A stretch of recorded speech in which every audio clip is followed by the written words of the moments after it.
Do you need to be medically and genetically compatible with your donor in order to proceed with her?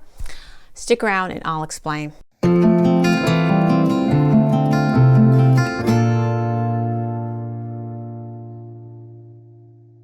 Hey, Kathy Benardo here from the Northeast Assisted Fertility Group. If you think about it, when you go find a mate and procreate with that mate, do you really wonder about his or her genetic family history? Do you go into it very much?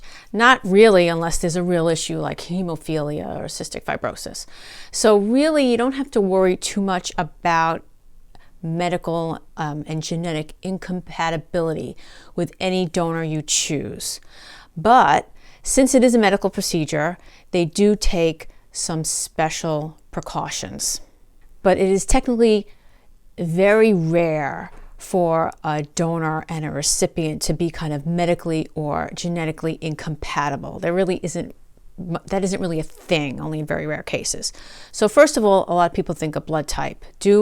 Does my donor have to match my blood type or my mate's blood type? It's like, no, absolutely not.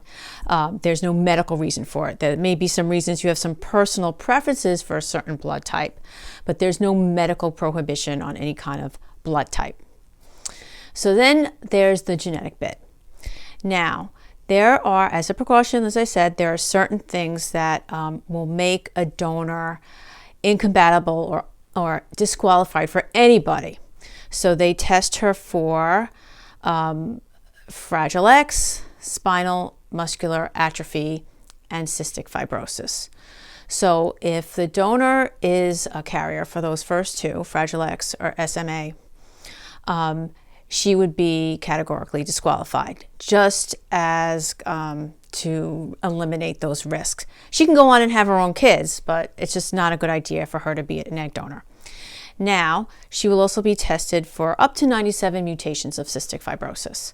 So, both parents have to be carriers in order to have a child with cystic fibrosis.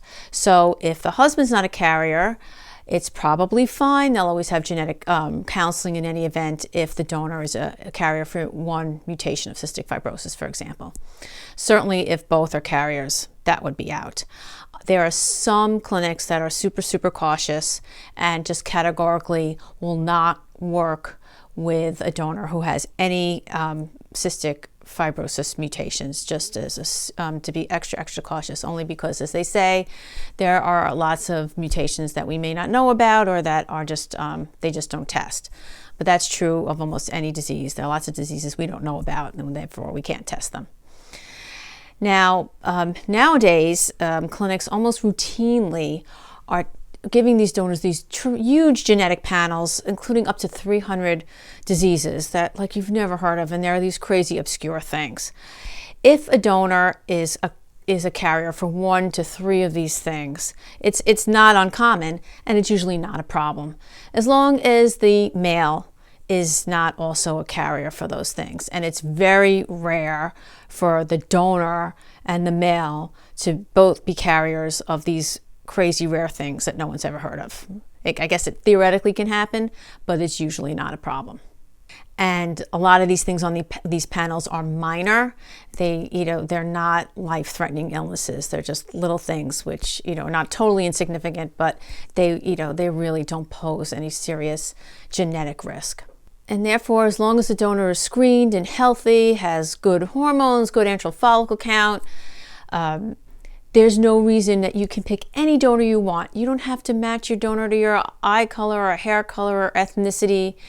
Just think, people crossbreed from all over the globe, and it's really not a problem. They just have to eliminate some medical risks just because this is a medical procedure. So I hope that was helpful. If so, please give that a thumbs up. Please put any comments below. Please subscribe to my channel and go to assistedfertility.com for more information on third-party reproduction. Thanks so much for watching.